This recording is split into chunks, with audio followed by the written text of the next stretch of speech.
Hey YouTubers, good morning, Robb Moffett. It's going to be a fun video this morning. I'm going to do two things in this video. One, we're going to review some crawdad fish traps. And at the end of the video, we're going to go down to the river. I put one of these in the river last night, so we'll go see if we caught anything. Usually if you don't soak them for a few days, don't usually expect too much. This brand is called Drasry, Drassery, or Dr. Asry. Enough said. It comes in a bag that holds two, because I bought two. And they were very inexpensive. It was about 21, 22 bucks for two of them, so about 11 bucks each, and that's including shipping.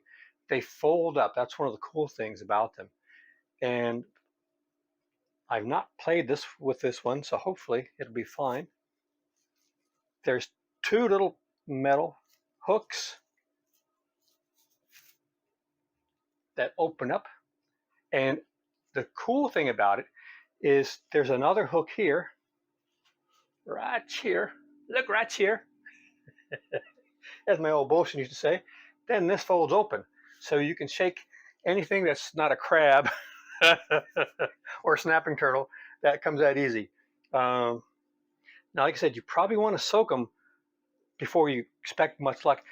They have the obvious traps. These holes are kind of big. You could get like a big turtle in there, and then you might have a hard time getting out. I would be worried about that. I don't want to kill any turtles. So you don't want to set forever.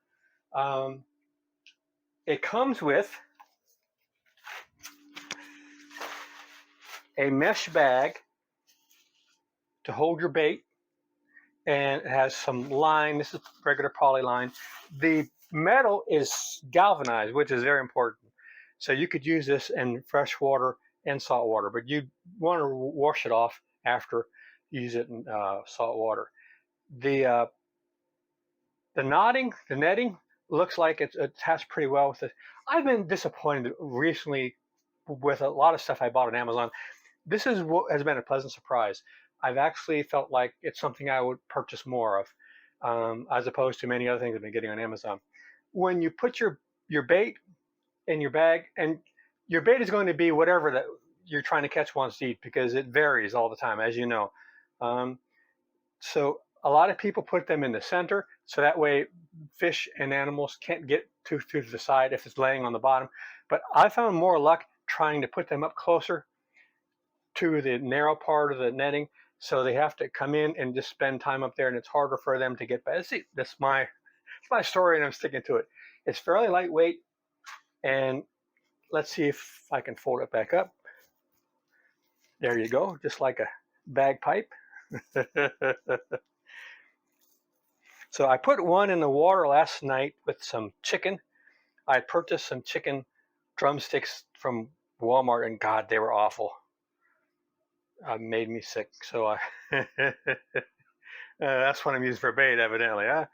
Stuff you not want to eat. That's not good. But so they're fairly light, and they fold right back up, like 11 bucks, about 2 feet and about a foot in diameter. I've seen some photographs of people on Amazon showing what they caught with theirs, and some of them caught a large amount of crawdads. Very few people had negative comments about the net.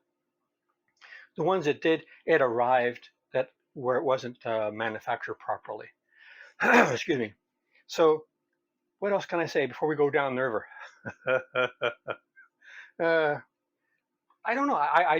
I've been very happy with what I got, considering the price, 11 bucks with shipping included. I'm happy.